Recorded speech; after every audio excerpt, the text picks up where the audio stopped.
ဒီနေ့တော့မုံညင်းဖူးကျက်သွမိတ်တို့နဲ့ဟင်းတုပ်လေးလှုပ်ရှားဖြစ်လို့လုံနီးလေးကိုမျှဝေပေးလိုက်ပါရရှင်။နှုတ်ဆင်းထားတဲ့မုံညင်းတွေကိုဂျင်းကျက်သွဖြူထောင်းထားတာထည့်ပါမယ်။စားအချုံမုံထည့်ပါမယ်။ဆန်အစိမ်းမုံထည့်ပါမယ်။ဟင်းတုပ်ကလောက်ပေါ်လုံးကြီးကတစ်မျိုးတည်းဆိုပေမဲ့မိမိကြိုက်နေတတ်တဲ့အသားငါအတီးရွက်တို့နဲ့ထည့်သွင်းအသုံးပြုလို့ရပါတယ်။အရသာကလည်းအသုံးပြုတဲ့အသားငါအတီးရွက်ပေါ်မူတည်ပြီးအမျိုးမျိုးပြောင်းနိုင်ပါတယ်။ Tasty ကတော့ခရမ်းချင်သီးနဲ့ကြက်သွန်မီလေးပါထပ်ထည့်ထားပါရရှင်။စီနဲ့ငယ်ထည့်ပေးခြင်းအပြင်စက်မုံသားကိုပို့ပြီးတော့နူးညံ့စေပါတယ်။ရေအနှဲငယ်စီထည့်ပြီးတော့ဆွဆွရွှဲရွှဲလေးဖြစ်လာတဲ့အထိနဲ့ပေးပါမယ်။ငပြောရက်တွေကိုပျော့ပျော့ပြောင်းပြောင်းနဲ့ထုတ်ရလွယ်ကူစေဖို့အတွက်ရင်နွေးဖြောလိုက်ပါတယ်။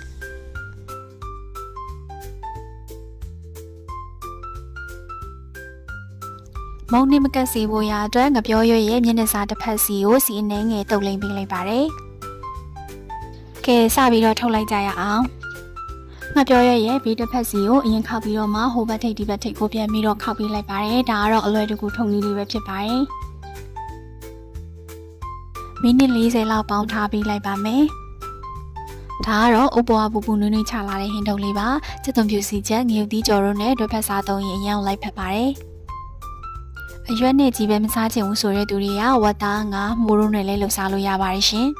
။လောရလွယ်ကိုပြီးစားလို့လည်းကောင်းတာမို့ Tasty ချစ်တို့အတွက်အဆင်ပြေမယ်လို့ထင်ပါတယ်။နောက်ဗီဒီယိုတွေမှာပြန်တွေ့ပါမယ်။